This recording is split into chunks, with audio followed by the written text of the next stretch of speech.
Messieurs, dames, Tanguy Koki.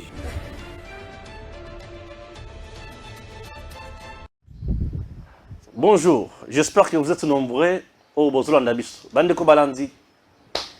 Tanguy Koki toko tana bozindo kaka ya makambo. Nazo yebisa bino ke na musika na ndaku na bango te. Naza kaka pembeni na bango. Nazalaki epai ya Joseph Kabila. Na sololi na Joseph Kabila, na sololi na Mama Olive. Awa siko na lungwena no kuna nazo solola na Jeannette Kabila. Mais Stéphane, qu'est-ce qui se passe? Il faut na solola na bango. Na solola ki na Olive Lembe. Na lakisi makambo fatia osala sur le plan diplomatique. Na solola ki na Joseph Kabila. Na lakisi makambo esali. Na mukusa nazo résumé makambo na solola ki na bango. Et par après, na yafsa nini? Na yafsa makambo ya Jeannette te. Na ko résumé en émission il y a dimanche. Lelo sikoyo na ye poto solo la makambo mboka.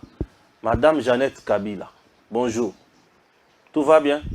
Bo lukelanga Madame Jeannette, bo peselanga ekiti afanda ayoka makambo. Makambo na olo beza le potato eza solo. Na niveau na yo omeka pe ko pesa biso réponse poto za la un peu à l'aise. Po mité meza likolo mingi. Na Congo to koma on dirait batu oyo bazo belisa mutu na hôpital. Akokota koma, akobika ekozala ndenge nini? Président Tshisekedi a beti Kagame fimbo. Lokola na pesaka yo wolo. Osala ba J. Omonanga yuma. Siko na zi Émirats Arabes Unis aya kozwa wolo. Na pesie à la face du monde. Batu nyonso ba mona zo pesa wolo. Na pesie. Yepe azara mutu pe ya minduki. Yepe sa mutu ba Mercedes. Yo kotisa siko ya yo beaucoup tala siko na zam. Et wolo ngo kaka ya sud qui va fati. Omela ya. Ah. Tozi ba vidéo ya Gentil Ngobila. Ba vidéo ebim. Ba vidéo na ba vidéo ya nani 48 heures ebim. Ba vidéo. C'est comme retourner ba vidéo nini. Ah, vieux. Ba vidéo na bino mabe. C'est parti. On commence l'émission. Gustave Lutumba. Oui, Ndeko Steph. Ouais. Mikolo nazala ba invité beliti nazo boya encombrement. Na salinga boko, na salina kitenge to na salina Gustave. Ah, botika na nazala no bongo. To na salina fierté. Na boya ba encombrement. Vraiment. Mais Stéphane ozoli na soya mabato belete. Papa chéri. J'ai bien embarrassé mingi te mikolo. Bon dimanche, Nabino Bakolanda Biso Mkola dimanche, bon samedi, comme vous nous suivez déjà ce soir sur EDM TV officiel. C'est parti, Tata Boni. Malamu ndeko na ngai Steph bambote belé na ba o balandaka biso ba o bazo pesa ba conseil ba o jeter biso ba fleur. En tout cas, na landi ba commentaire il y a les deux précédentes émissions autoti comme ça na eu en tout cas, ça a touché beaucoup de gens et beaucoup ont compris. En tout cas, félicitations na yo na chaîne il y a EDM TV. Olembate ko bakaka parce que tout ça musal. Non, tu es dit que ça na batu mususu oyo bazoluka comment est-ce qu'ils peuvent ternir ton image hein ba meka wana bakozanga te moi ba bitumba mike mais to tia ngo mpanzi ouais parce que moni nzemba na tango yemba nzambe batelaka nzambe batela ngai nzambe tango nyonso nzambe na lelo yemba ote pona ngana sina yembi yango ti nzembo la ngai nzembo wana Zamba bundela ko contre batu ya mabe. Ah ouais. Zamba batela. Yemba yango tangu batu mabe ba bundisa yo. Mais oyemba yango te tangu na déclencher ba vérité. Pas de vérité na yo ko lokela ba problème. Ba vérité etika la vérité et retourner jamais ko vérité luka problème pas mutu azana mensonge. Ah oui. Mais si la vérité croise la vérité, en tout cas, collaboration à la kitoko et attends tu à la parfaite. Ouais. Voilà ce que moi je peux te dire, mon frère. Tu n'es pas ya Jeannette Kabila. Oui bien. Nayebi Jeannette Kabila. Il passe à Joseph Kabila. Abotami bisiga mususu abotami bisiga mususu. Bango bazama passa moko ya suka. Ba ma passa moko ya suka na kata histoire. Ata na époque oyo bana Israël. Ba longwe na Égypte ba okeni na Kana. Ba ma passe à Nzela na babotama bongo te. Oh, il passe à moko botami après 2 kilomètres. Avant bakate sa mer rouge. Nalobi avant bakate sa mer rouge. Abotami. Bakoti na kati ya mer rouge. Abotami. Mususu abotami na ngambu kuna. Mususu abotami. Ah, c'est normal. Voilà donc, c'est elle, hein, Jeannette Kabila. Il passe, il y a Joseph Kabila, ancien président d'Amboka. Mais lobby qui est beaucoup mieux que ça. Bango makambo. Parce que c'est Kungwakumu n'a pas tapé ça dans Congo. N'a c'est pas mais malheureusement le vieux est parti très tôt plutôt. Donc après ça, bango combo, il m'a bêté sur très bien dengue bayaka. Après si oyo combo ya Jeannette Kabila, après si oyo combo ya Joseph Kabila Kabange. Donc voilà. Kulanda Kingute. Eh, Kunga a raison. Te Kulanda bango. Mais il y a bango bien. Bando fan de fanan. Na bandai ko mema bango. Pas papa na bango musée. Na bandai ko mema bango. Oh, bango ba ki bana mikia wate. Ka makambo ana. Ba ki bana mikia wate. Yo na yebi ya mo ezala ko banga mtesela ka bongo kimi solo makambo. Eza bongo. Siko beaucoup mieux que ça Jeannette Kabila ndenge nini o azana mbongo na Panama Papers. Est-ce que ça est solo vraiment dossier à boy na année électorale. Tozala na deux dossiers majeurs. Oyo et Bima avant le président Félix Tshisekedi comme président de la République. Tout ça dans rapport mapping. Tout ça dans dossier à Panama Papers. Dans dossier à Panama Papers, ce qu'on a eza batu oyo ba s'enrichissant illicitement. Les gens qui ont volé de l'argent congolais. Comprenez? Et badota la suko batu ngo ba yebi ndenge ba yelaka na kati ya Congo awa. Ils étaient de vrais pauvres, de vrais malheureux lorsqu'ils sont arrivés ici au Congo. Lorsqu'ils ont été connus ici au Congo, comme les Mapassa. Mais par après, on les a vus s'enrichir, devenir des richards. C'est ainsi que, en 4 ans, Salamaki n'a pas organismes internationaux, donc il y a recherche, il y a enrichissement illicite, donc les ONG, qui établir, élaborer une liste, il y a bateau s'enrichir illicitement dans moi tamouké na Katia Congo. Au moment où le Congo avait besoin d'argent, Bango va sombrer l'économie congolaise. Parmi tous ces gens-là, il y avait aussi le nom de Jeannette Kabila. Ce n'est pas moi qui l'ai écrit. Vous voyez? Donc, on a remonté Kolobako. Ces rapports datent de 2016. Et là où nous avons intérêt, il y a Kolokako. D'ailleurs, c'est à cause aussi, il y a un dossier à Panama Papers que Bambongo ya Batebele Zala qui gérait. Bambongo Belé Zala qui gérait. C'est à Bongo parce que ils devraient justifier comment est-ce qu'ils ont obtenu cet enrichissement. Or, l'enrichissement a été illicite.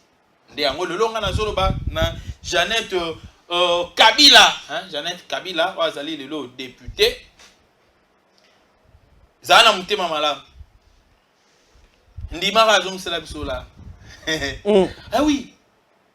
Bateau tout va bien. Jeannette Azalaka ministre était Namboko.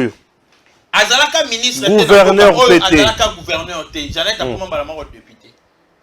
Fonctionne à Yamwana. Mais Jeannette a été citée dans le rapport il y a Panama Papers parmi bateau Banambong Belé. Et n'oubliez pas que Jeannette Kabila était parmi les gens qui bénéficiaient d'un revenu à marché de la liberté. Là, ce sont les informations qu'on a eues. Et de tristes mémoires, Madame Fatou à Koufa, après avoir colonné, parce qu'il fallait qu'il y ait la traçabilité à Bambon Onyon Souana. Selon les informations, fuité na Mounoko na Yemoko, P.A. son âme, Fatou, à l'obiko, Mbongo Wana, et Bandai Kokende, na cadre, il y a Jeannette Kabila, na Fondation Kabila. C'est lui qui dirigeait la Fondation Kabila, c'était Jeannette Kabila. Si vous avez dit que la vérité wana yango wana akufa te ngana lobika kapona alongwaka alongwe ba il sait pas justifier bambongo nyonso wana atanga banano baliaka bambongo wana bon a senti peut-être que non bon ou soit esprit naye eboyaki na okotanga nde esprit naye lobika kufa na yo kaka ah oui ba lobi tanga justifier misolo wana il y a mandenge nini akufi esprit naye ya fatu eboyi nango Adai. Donc, Akoufa Karaboye. Moutou passé. Ok. Histoire peut avoir que Siliga. Dossier on a pu s'arrêter. Dans le dossier s'arrêter. Parce que le marché de la liberté, hein, ça a été un cadeau au musée Kabila. Je dis bien musée Kabila, le vrai Kabila, le vrai porteur Yanon Kabila. Musée Laurent Désiré Kabila. Paix à son âme. A Salah Biso Kadoana, Naba exploit au Tosaka en 1998. lorsque le rebelle rwandais et ougandais côté la kibiso na nzela ya Congo central bakoti bamsou côté na nzela ya Bandundu. J'imagine qu'il y avait aussi une complicité. Je crois qu'il y avait une complicité dans certains pays limitrophes moussus. Il y a bangambo côté la biso est-ce qu'on a kata kin mais bakutana na ba yakuza, hein, donc ba yakuza ba vrai yankeba na changu. Et c'est quand histoire ya kotumba ba pebanda na changu. Et puis mutali boso atumbama na Congo awa na Kinshasa awa na changu, c'était en 1993. Moi je le vis comme ça. Na Petro Congo moni direction un sepwana. Au kitango tina soko makota permanence. Et si kamoko kalezala ko loger gendarmerie ba benga ngo permanence. Mutali boso oya tumbama bana changu biso de tumbaka. Et mutwana to tumbaka tant na ba biso tumbaka c'est-à-dire na ba to tumbaka bana changu. Parle de bana changu. Na reste que yo tumba. Non. T'es gaité, moi je vis seulement, je vis. Tout ça les bandeli. Non, moi je vis. Tout ça les bandeli. La kanga. Quand j'ai dit que Totumbaki, c'est-à-dire je parle des Kinois et des Tchang. Non, c'est ce qu'a révolution pendant. Et pourquoi Tumbaka le monsieur là? Le monsieur là, il était un Yankee, il était un militaire, il avait des problèmes avec sa voisine. Hein, papa n'a pas na voisine. Parce que voisine a un abima qui a besoin de mbélia. Tobola banami balé sur place. Abara bango batu ba monier tanga zo linga ki maboya balanda ye. Kanga ye frappe moto. Je vis comment est-ce que mutabandi batumba ya zikiti atikali parti apambo ba balola ependa boui. Je vis. Si ko esprit on a tellement il y a révolution et zala ina ba na changu. Ah, tu hésitate. Et donc tu hésitate est-ce qu'il y a 1998 n'a pas participé parce que je ne pouvais jamais accepter Rebé comme Rakotaka boui. Tu récupérer ba rebelle. Il y a $100, tu as $100, il y a 200, tu as mais loko la bakota ka trop makolo, ba lembaka ba musu makolo et vimbaka. Ah, kopa ngo za ndenge nini, bakota ndenge nini. Na lobi bakota la musu bakota na nzela ya Congo central. Ouais. Ba c'est ba biminjili njili. Yo mwana kina tongo. Oh kina tongo papa. Njili ba musu bakati si ba ekobima si ma njili donc ba na Kingasani Kimbanseke. Babimeli banzela bakamba ko banine bamsu ba côté de Kingasani, vous comprenez? Donc l'objectif dans le qui va avancer pour arrêter maintenant l'aéroport. Donc il fallait qu'il va voir aéroport. Mais ce que ba côté na résistance na biso frappe ya kosangana te. Oui, ba tenir. Bamsu ba tenir complète bazalaki, bamsu ba demi tenue bazalaki ba demi Dakar bazalaki. Bien ma arme. Bien bambro. To récupérer bango na bambro na bango. Hein? Moussous penda ebo no mai opesi penda mama na zododo. Amelia ko penda ba Karo alali o komo tala ebo kizen pour récupérer bosila ni nae. Donc nesikoyo tangu Musée Laurent Désiré Kabila a écouté la exploit un risque parce que il y a certains parmi nous aussi na qui dit ba pe bazora ba balle, hein, azu balle moi le kolebuka ni musu pa kufaki. Musée Kabila lobino non na pe sabino cadeau na pe sabino atongi stade municipal au monara na quartier de wana, c'est musée qui l'a construit et a ekotongela biso deuxième eloko nene pe akitoko c'était le marché de la liberté, notre bijou. Parce qu'au marché de la liberté en réalité il fallait qu'il et donc générer ba recette pour Kinshasa mais rétrocession il fallait y rappeler na Tchang parce que les ali récompense au ba pe sa biso mais malheureusement bon wana Fondation Musée Laurent Désiré Kabila par l'électricement, il y a Jeannette Kabila Badamengo et actuellement il y a un gestionnaire qui est là, et je crois qu'il est de l'ACP, le gestionnaire qui est là, mais Batoubaol est là, Katsikuna marché wana. Batoubaol est là. Mais Jeannette tam so amona ngo exemple le papa na bango. Jeannette a dirigeant de la kelo papa na bango et là kelo ya biso peuple. Papa na bango sala pour na biso peuple. Il y a un marché de la liberté, un marché Musée Laurent Désiré Kabila. Marché de la liberté par rapport à la libération. On avait libéré Tchang, on avait stoppé net l'avancée. Il y a des rebelles. Vous comprenez? Parce que quitter l'Anzela et Congo central tout droit dans la route nationale numéro 1 plutôt, bakoka quitter quoi avancer parce que et là qui n'a troupe il y a Tony, je crois que c'était le Kiba. Donc ça qui la troupe il y a cubain et qui n'a quoi avancer vers Nzela ya entrée à Congo central Bakasangulu pour nous stopper l'hémorragie des bamsous bayaka pour dévier pour nous remettre Nzela et c'est donc nali ko que le lot au marché de la liberté wana et Sengeli est réjoui population ya Tchangu mais population ya Tchangu a réjoui t'as qu'on se retrouver et le lot au machine Sengela qui est bénéficié d'un avantage ya marché de la liberté mais tout bénéficier d'un autre contrat marché de la liberté comme il ko bébi c'est la vie au quartier bazo canaliser la main na bango bien té. Entrée principale au biso to banda ko côté là. Na bi nzelo biso to côté lo ki tati na ce côté à ce peu. Nzela ne comme mituka ya marché de la liberté était karaba pondu était karaba nguba ba bloqué. Et l'actuel administrateur a payé ça la consigne mituka ko yiko kota na quantité pour ne leke kende na c'est ni ba moto atambu le beti débrier pour article 15. Yango moni nous insistons à ce que nzela oyo ya robo odouin oyo ba ebandaki kosa la matière na basa la biso yango rapide pour na aider biso. Donc tout ça ezali juste pour na kolakisa ko bana Tchangu ba bénéficier grâce moko mais batu moko bazolinga basa caparer na grâce na avantage oyo bimaki na makila na suyer ya bana ya Tchangu. Donc Jeannette Kabila a droit de se justifier. Nambongo ya Panama papers. Ngana zo banga ozomona mutunzi Jeannette wana lelo ndekona Joseph Kabila biloko basalango na kinga kati kuna toyebite zaka minduki zaka nini bakoya ko pelisa moto na Kinshasa boye comme makambo Pascal le Souba. Non, écoutez. Na Sassou. Le temps oyo Joseph Kabila pouvait ko pelisa moto dans les sélé. Que bitango Emmanuel Chadek alobaki nous allons déstabiliser le pays. Paralyser le pays. Paralyser le pays. Vous comprenez dans le bas qui a c'est-à-dire c'était à cette époque-là peut-être Ndé Bakokaki. Mais n'importe que c'est tard. Et pourquoi? Parce que nous avons des chrétiens qui sont là, tous na bashiko chitamba, tous na bazaliwana.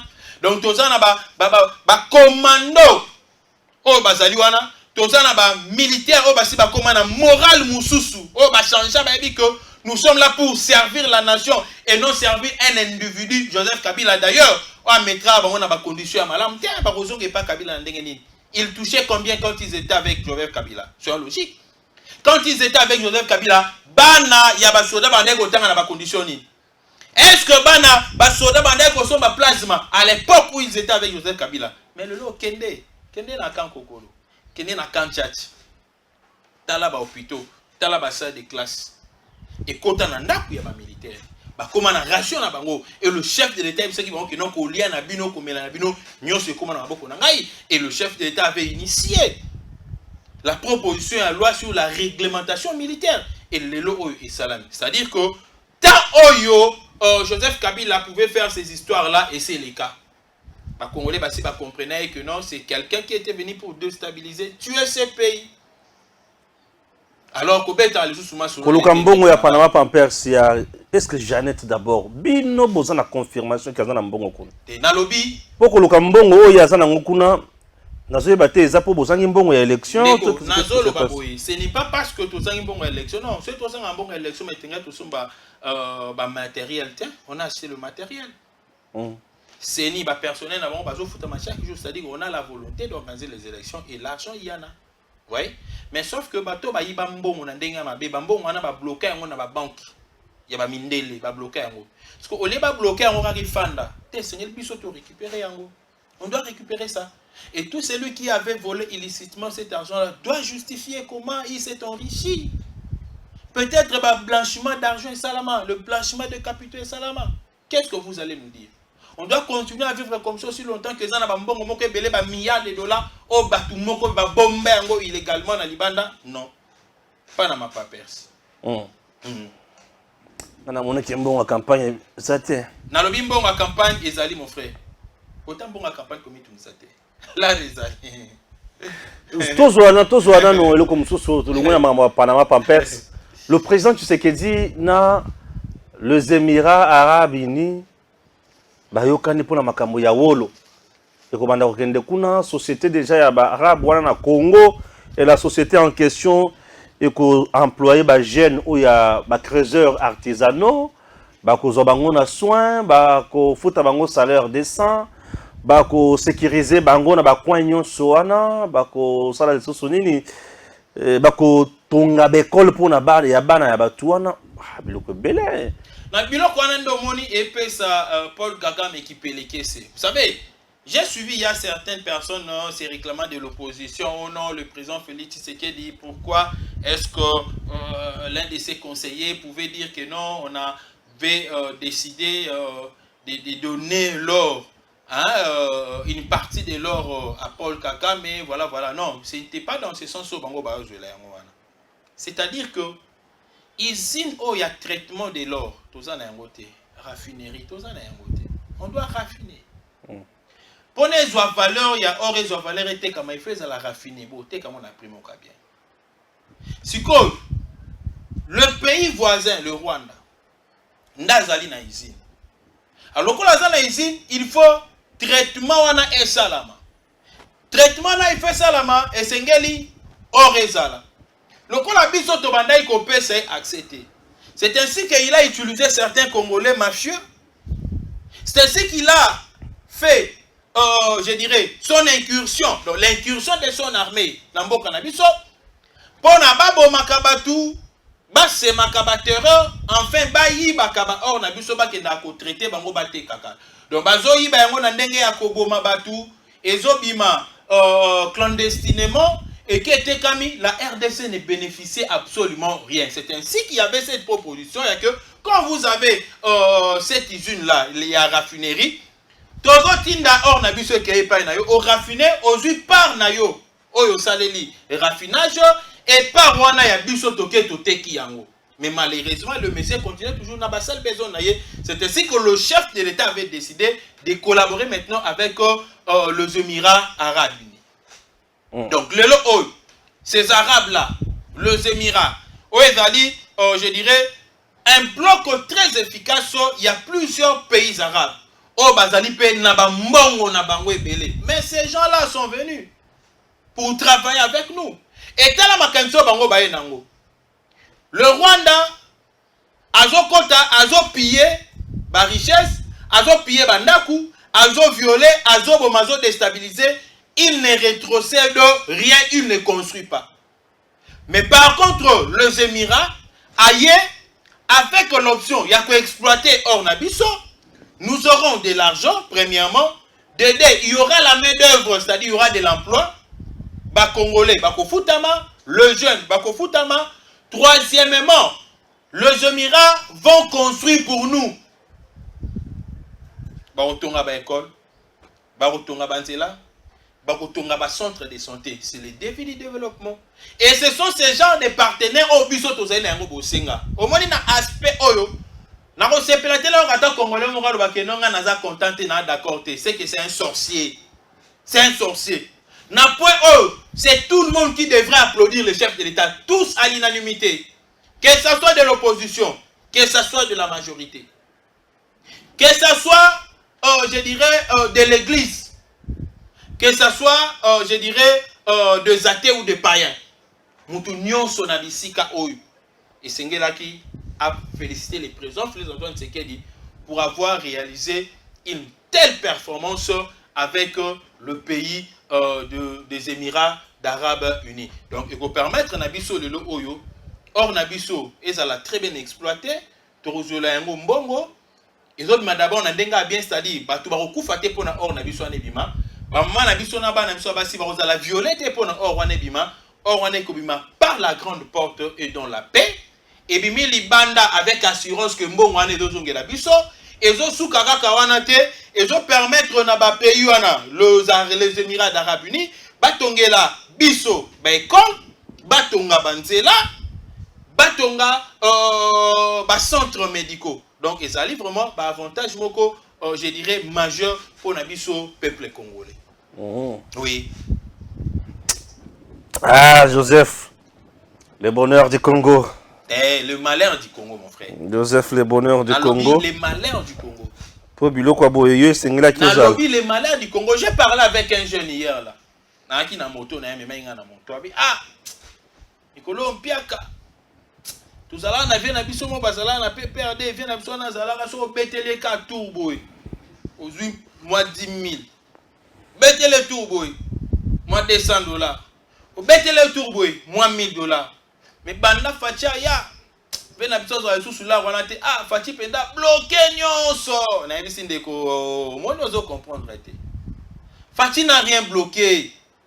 Mbongo ezali ko circuler mutu asala musala, il a l'argent et d'ailleurs aujourd'hui bato basala misala salaire na bango ezaya komata. Mais ton vieux là tellement que c'était un voleur. C'était un mafieux. Il ne bénéficiait que na mbongo ya kimoyibi. Lokola bandai koyiba yango, abandai kozonga avec facilité, yanga bandai kokaba yango avec facilité. Mais tu ko trou o ya wana koyiba bakangi. Akomi ko balancer pe salaire na ozwati. Salaire parce que tant abanda koyiba, abanda tenir compte à salaire na été salaire ne uta banda osimba mote. Ka abanda vivre na bonga kimoyibi. Mais sikoyo moi yiba ezate po na ba bloquer ba trou nyonso, ba boucher ba trou nyonso. Et vient comme il beta calcul soit vu salaire na olena kabata $100 te fona kabara 5000 francs. Parce qu'on a 5000 francs na tamu so kabi 1000. Yo zo na reta 1000 on a pe mo zo ça te pour faire ça beti ba calcul. Et c'est de cette manière que nous allons je dirais hisser notre économie. Et c'est ce qui a fait aujourd'hui que Toko a un budget moko très élevé. Avec Joseph Kabila, l'argent s'est volatilisé. On avait quel budget pendant 18 ans? Des 3 milliards de dollars. Mais avec Félix Tshisekedi, on a bloqué les trous. Mais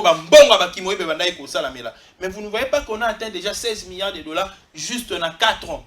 Et si le Félix Antoine Tshisekedi, chef de l'État, bénéficie encore, parce que c'est certain, bénéficie encore de ce second mandat par rapport à l'export à Sali, mais il y a risque que, avant si ce deuxième mandat n'a eu, tout comme on a budget, il y a 35 milliards de dollars, voire même 40 milliards de dollars.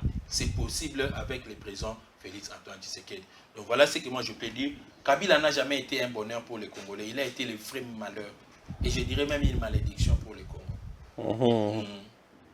Yasolo. Merci beaucoup. Problème c'est-à-dire. Problème est athée. Dans la vérité. L'histoire est allée. Les archives sont là. Chers compatriotes, est-ce que Bolanda Tata Oyo Kambubimawa na zoala na muke Olubi Fachi bilan ça vraiment kitoko 2023 ça va aller comme ça. Non, na lobby le bilan il y a les présidents Félix Tshisekedi ils allaient positif. Pourquoi? Parce que le secteur nyonso o yakanaki ko sala a touché. Mais je reconnais jusqu'à ce jour. Et dans le secteur, on a le simbaté. Si le secteur, je dirais alimentaire. Quand je dis secteur alimentaire, c'est-à-dire, ils ont produits agricoles, ils ont nous avons aussi produits surgelés. Ils allient, nous allons produits ici na pêche na élevage. Un peu. Donc produit et qu'on permettre la vie de bien. Il y a l'argent.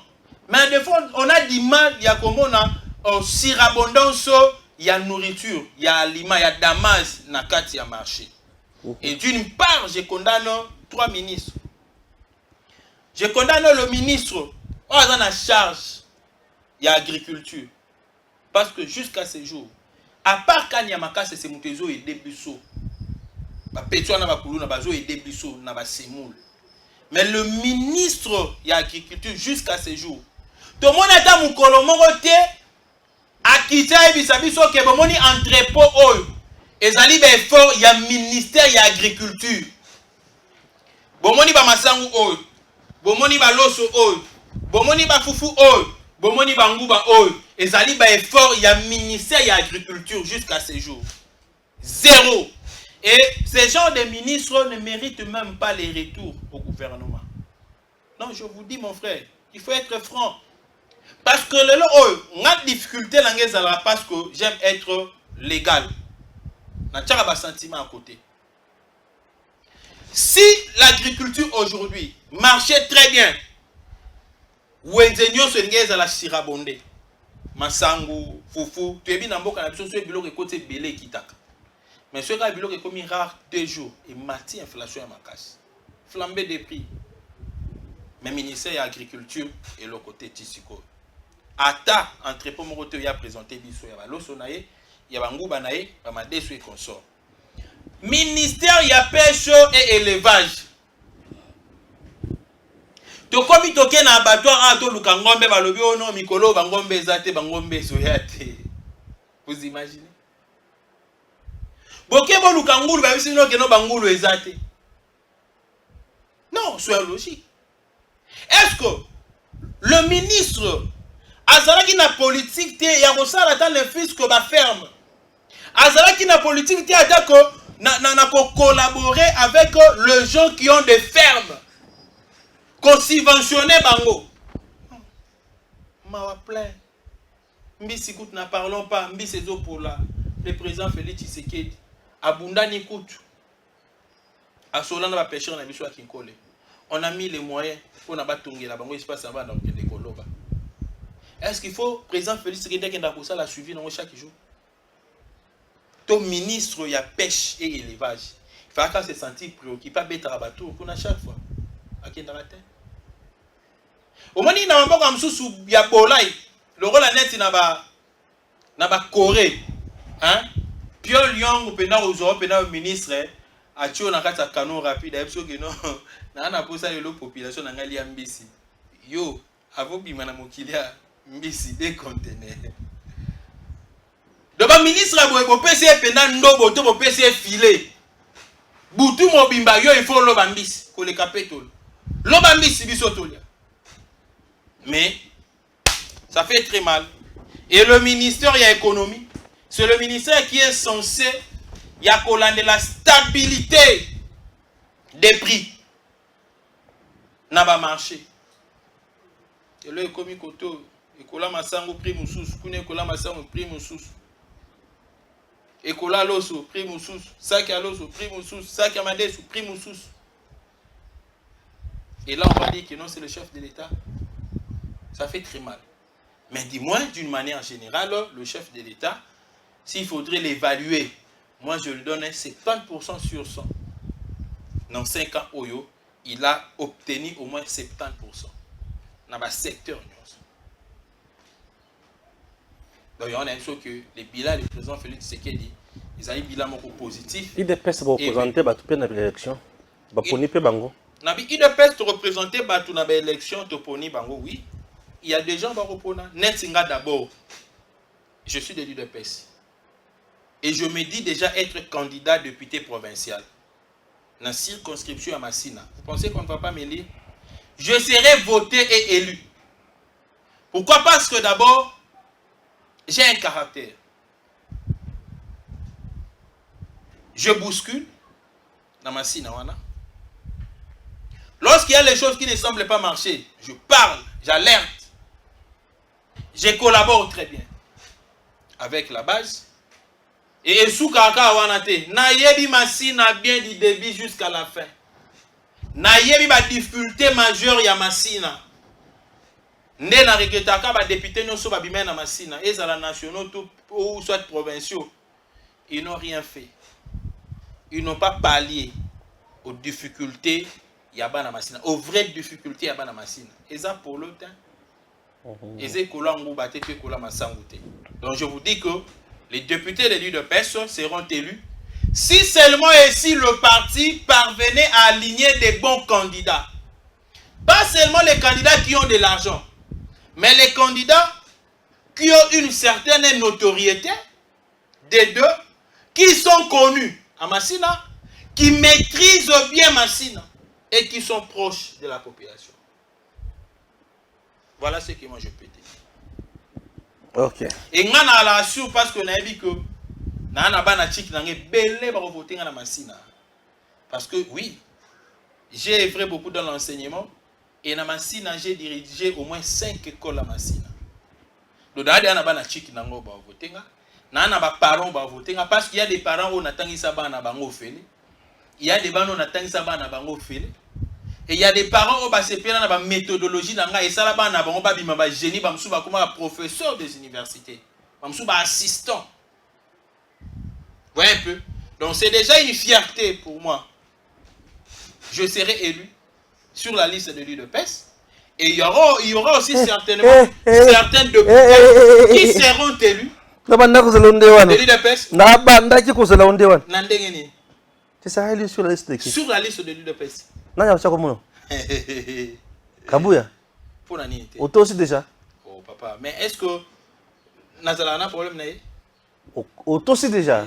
Mais Tosobik. Dans le temps on a bête ramasse sur la hiérarchie. Tosobik. Ngana respecta hiérarchie banda tongo. Ne peut-être qu'il a vu ce problème belé pas batou mususu. Auto aussi déjà na tuni. Na respecta hiérarchie banda tongo. Papa, au moment que au lobby dans ce cas na olo bati. Na lobby na yo. Na sens où les gens veulent nous faire croire aujourd'hui Tosa Obika, c'est l'expression là que moi je n'aime pas.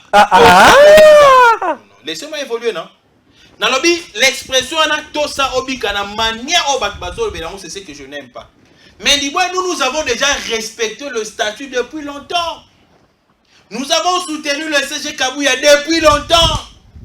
Avant Bamoussou Soubaya pour soutenir les lots, nous l'avons déjà soutenu. D'ailleurs, moi j'ai déjà respecté. Moi je parle du respect de la hiérarchie. Mais Bango Balobi, Tosa Obika. Ils ne définissent pas les concepts. Vous comprenez? C'est comme ici, le CG Kabouya avant la paix, il n'a jamais dit ça. Il n'a jamais dit ça. Et je mérite de le dire. Il y a certains qui sont depuis sortis PDG. Bateau sac. Bateau sac. Respecter le statut. Bon, là, il y a des cas qui ont si je cobe à. Non. Na lingi na yoka susu mamute. Na lobby eloko ba yebisi na Mokonzi wana. Na lobby eloko ba yebisi na Jekobeya, c'est normal. Oui. Moi-même, il est là, c'est un frère. Na zo tan oyebisa e. Na zo tan ko yebisa e, yebisa longwana yoza mutu akabuya bani, il m'a dit ça. Mais na zo tan ko yebisa na za na ndenge na moni la parti politique de PES. Et le cadre ne peut pas s'emporter n'importe comment. Il ne doit pas être ébranlable à tout vent. Non, un cadre doit être inébranlable. Il doit rester fixe sur les idéaux, sur le principe. Et c'était évident que le chef de l'État rappelait. Mon frère, avant le chef de l'État rappelé, moi je suis passé ici dans l'émission avant rencontre à Nissalama 2 jours avant. J'avais bien dit que j'ai soutenu ce qui s'est passé dans Congo central. Je l'ai soutenu.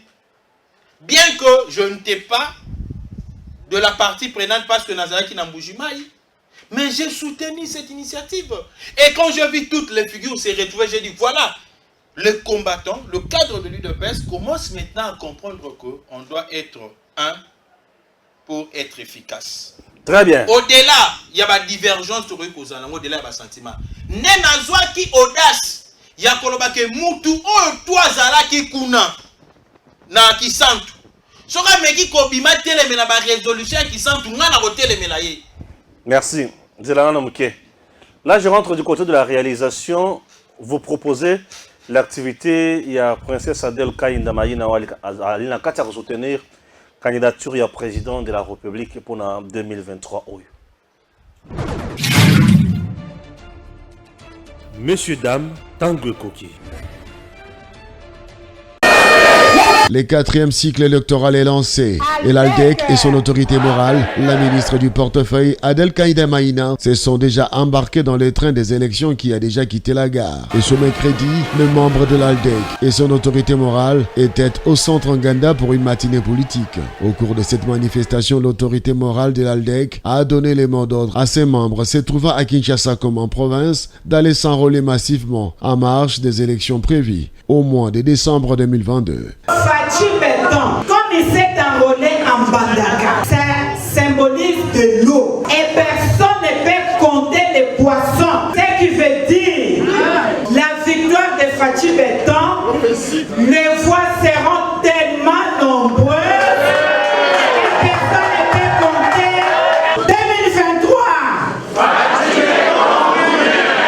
dans la suite, l'autorité morale de l'ALDEC, Adel Kaïda, a accompli son devoir civique en s'enrôlant au bureau de vote dans l'école Batela située au quartier Jamaïque dans la commune de Kitambo. Je suis venu pour accomplir ce devoir civique de m'enrôler pour que nous, partis politiques ALDEC, puissions arriver à donner un second mandat au président de la République, chef de l'État, Fachi Beton. ALDEC le fait ici à la magistrature suprême au second mandat en lui accordant aussi une majorité confortable. Avec l'enrôlement, la CENI aura les moyens de présenter au Parlement congolais les textes des lois sur la répartition. Ah, merci. Ngai na tosi na ngai. Na bika. Na tosi na ngai na bika. Bon. Bandeko, nazana ba vidéo moko ifuna chela bino. Mais yambona chela bino ba vidéo wana. Ah. Makambo ko bimawa. Nzambe batela mwana yo. Na boyi tentation ya diabolo. Comment banga trop. Voilà, suivons ces vidéos. Gentili ngobila ba fulu ozomona ngote. Si ato na boulevard ozomona te batu bazolekta. Na boulevard tala ba fulu. Donc c'est dans qui ba mesa batu ete kama ande oyo kobuka yango tumba ba fulu ko tumba ngote. Rolongola te Gentili ngobila, hein? Ngai no kaka boye Gustave Lutumba. Ti okobongisa nyonso. Ndeko Stéphane oyo Gustave woni makambo tolobelaki na émission mpona balabala oyo tolobi lelo lobi bandi kosala mpona mona degré ya kindoki ezali na bagestionnaire mosusu baza na ville province de Kinshasa mpona kofingisaka le président Félix Tshisekedi. Et il aurait fallu seulement na loba mpona mosala oyo ebanda babandi sikoyo nde kotya béton awa yango na omoni ti masini babandi sikoyo donc nalobaki bakosala yango toke na bango tina suka. Bon, tata, tolandi la vidéo au salaki na balabala. Et là, on a précisément na Tchango. Oui. On a précisément na Tchango na kanda vers Ngobila na 48 heures. Nani 48 heures. Oui, nani 48 heures wana. Na ça on a kanda pourquoi, mon frère? Au moniteur on a zolo que j'ai maudit certaines personnes, pourquoi maudit, mais eux aussi nous maudissent chaque jour d'une manière ou d'une autre. Namoni Gentili ngobila. Na uninga na ye, Jekoko. On a benga bango Dipon et Dipon. Bon, on a benga bango Dipon et Dipon pour en habiter. Nous les allons dans bête no Dipon et Dipon na lingala. Na ok non ah bepona. Et sous ça on a le mutema ba kenena kofunda. Ba funga na yipena to comme la justice parce que tu na justice. Nana ba bon moko nga na beta bango. C'est que soki bango mi balé. Mutu moko abimi. C'est que justice est en amboko côté. Donc bon nga na beta bango soki bango mi balé ba bimi c'est que justice est en amboko côté. Puisque tango bazo tumba biloko ya ba mama ya batu eleki na écran Gentili ngobila batambola ki journée wana na muninga na ye l'autre Dipon Jekoko mulumba bazo tumba bazo panza bazo bebisa chose qui est interdite par la loi. On ne peut pas se faire la justice. Il n'y a qu'un seul organe qui est habilité. Il y a aucun ressort biloko wana. Il y a bingana obeta bango bo, na ozaba ke ndofunda. Na obeta bango bo. Et ce ba bimi, ngana tika na boloko, c'est que na mboko justice ya late. Na sali vidéo wana na kanda pourquoi? Namoni Jekoko tangu ba nommé kaka ba élire plutôt gouverneur adjoint, il y a vu province de Kinshasa bandi balamoko. Kinshasa Bopeto, opération zéro épave. Parce que ce sont les épaves qui créent la saleté, qui créent l'insécurité dans la ville province de Kinshasa. Abandi kolongo la ba épave, longoli ba épave. Ba longoli ba épave belé. etiki ba epave komi na mituka ya bato so tika mutuka ba récupérer yango pono ke dozo yango la mbongo ane kenda pono ke dozo yango la et les épaves nyonso o bango ba longoli na Kinshasa. J'ai un petit qui m'a dit vieux na tikaka epave na nga ya 207 na conteneur moko la police mais na kena ke dozo yango ezate bisanga boro wana basi bateka yango ekoma kosala. J'aimerais vous dire qu'il y a certaines épaves qui ont été vendues. Soit to bito recensé ba épave nyonso ba longola na Kinshasa ba kenda ko bwaka yango wapi. Et aussi il fallait qu'il va évaluer ton ba komi na musala bon ba mituka nyonso oyo biso to récupérer yango oyo et bimi autant de pave le col a posé un peu ça Kinshasa tika la bopeto Kinshasa komi bopeto siko ba épave oyo soit mukolo na yango ça devrait être public mukolo nyonso ya épave aya moyena autant soko dans la poste épave na ye a récupérer yango dans un délai bref. Dépasser ces délais, les gouvernements locaux dans la bisque ya kobomba yango te. Tokende kotika yango na ba usine oyo baza na poste ya ba épave. Ouais, ça c'est ce qui est normal. C'est ce qui devrait être fait, mais choses non faites. Vous comprenez? Et le lot mona système le président fait dango il y a macadam en béton. Ça demande qu'il y ait des barres de fer. Mais est-ce que ben pas voir le coup de bandé côté salité dans la ville province de Kinshasa et que le gouvernement a récupéré, c'est l'État qui l'a récupéré. Est-ce que quelqu'un continue dans la usine bon ça va bien opérer le coup de biso peut-être il y a un peu beau foot terre. Bolambe la biso ba boroyo et bimela biso ba barre de fer bo pesa biso yango comme ça tout ça de la manzela peuple a comprendre que ba e pas votre longola ki na nzela mbongo ane koti na mabumu na biso te ba pièce a mituka ane ke na ba garage na biso te mais au contraire mbongo wana ba plutôt ba e pas wana et servir biso lelo na kotonga banzela peuple alinga ko beta maboko makasi. Vous comprenez aujourd'hui? Mais et ça linga y passe.